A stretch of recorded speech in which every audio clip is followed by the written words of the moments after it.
Welcome to the Teach Me Lit podcast. I'm Sophie Tuvey and I love talking about books and helping you to revise for English literature and go deeper in the texts you're studying.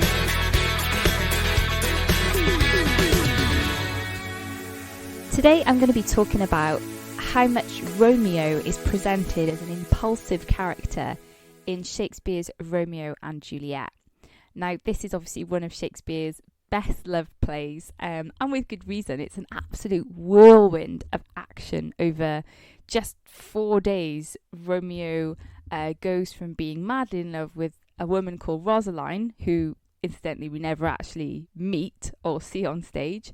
Then he sees Juliet for the first time, falls desperately in love with her, and then they're getting married, and then he's banished, and then they are taking their own lives just a few days later. It's all an absolute whirlwind.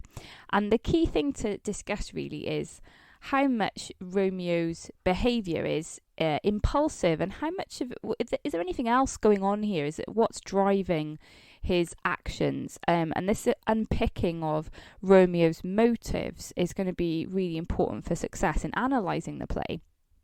Now, there's a lot of different critical responses to this, and Robert Applebaum wrote an essay about the pressures of masculinity in the play, and I do find this a really interesting line of thought to go down. This idea that Romeo's pursuit of masculinity may impact upon his impulsiveness. In other words, he may be acting in what he believes to be the ideal masculine way to act, and it seems like there's these two polarized identities that Romeo can pursue. One of them is the masculine identity of violence, which is exhibited by a lot of the male characters in the play, and then the other one is the kind of courtly lover persona, which is at the other end of the spectrum. Now, obviously, when we meet Romeo at the beginning of the play, he's very much the courtly lover persona. He's mooning over Rosaline, and he's, locking himself away in his room, drawing down the blinds and not talking to anyone. But everyone else in the play seems to be very engaged with this idea of action and physical violence, with this feud that's going on between the Montagues and the Capulets. So at the beginning, Romeo's mother remarks that she is glad that he wasn't involved in this fray that has just occurred. What happens across the course of the action of the play is Romeo gets gradually drawn in, kind of sucked in, as it were, into this vortex of violence. It's just unavoidable in the world of the play, in the world of Verona.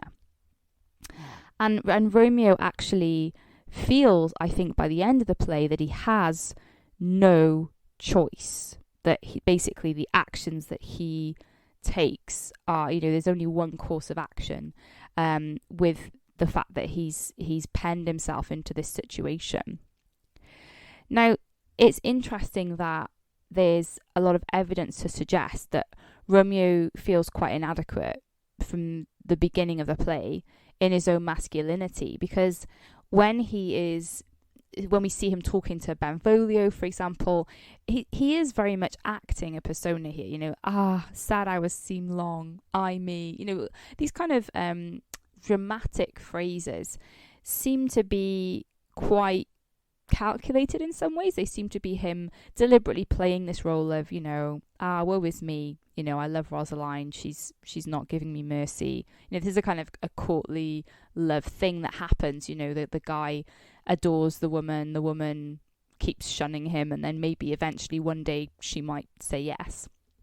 So Romeo seems to be really into this identity that he's got, and he very much talks in this hyperbolic language. He uses a lot of oxymorons and juxtapositions, brawling love, loving hate, and the extremities of his language reflect the extremities of his character, really, that he's pushing himself to be this, not just someone who's a little bit in love, but someone who's absolutely consumed with desire, longing, and love. So nothing's done by half measures. Everything is extreme. But that extremity means that Romeo's very up and down as a character. He's very volatile emotionally, and it's going from very high highs to very low lows. And so, at the moment he's out of favour where he is in love with Rosaline. So, he's in the lowest ebb. And then as soon as he meets Juliet and Juliet responds favourably, he's on the mountaintop again because he's found someone who returns his favour. The problem with a character like this is that it's difficult to take Romeo seriously. And it's interesting, the other characters, you see Benvolio kind of laughing at him, and he's a little bit offended, dost thou not laugh at my big speech? And Benvolio says, no, 'cause I would rather weep. It's that idea of potentially they have seen Romeo go through this cycle many times. It's not anything new, it's not anything unusual, particularly for a young man to be going through these feelings. So in that sense, it does make it difficult for us to trust Romeo. But that's precisely Juliet's problem. In a sense, Juliet, even though she doesn't know Romeo per se, Juliet seems really aware that Romeo is using his role as a courtly lover as a way of asserting his identity and particularly his masculinity. Juliet feels very aware, basically, that Romeo's giving her the same lines that he's given every other girl. And in that sense, it's really interesting. There's some feminist criticism of the play. For example, Carolyn Brown writes about Juliet's taming of Romeo. And she argues that Juliet, as soon as she hears these kind of cliches that Romeo churns out, she interrupts him, cuts him off, and she really tells him quite clearly what she wants from him. And she doesn't want hyperbolic language. She doesn't want comparisons. Oh, swear not by the moon. What she wants from him is action. So Juliet challenges Romeo to get rid of this exaggerated language and start to walk the talk, as it were. And it's interesting that Juliet actually refers to the process of falconry.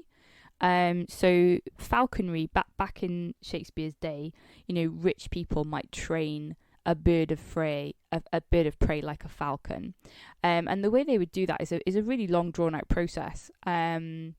But basically, they would hood the creature.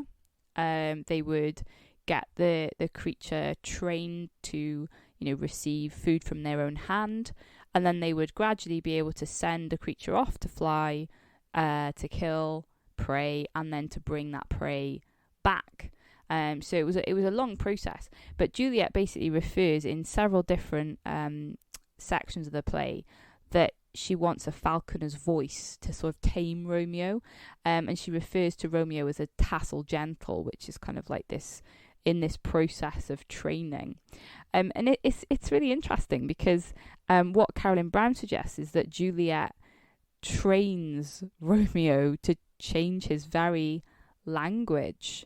And she basically gets him to act upon his desire by booking the wedding the very next day. So it's interesting that Juliet gets what she wants, and Romeo adapts. Romeo adapts his language and adapts his behaviour. He turns up, he marries Juliet the very next day.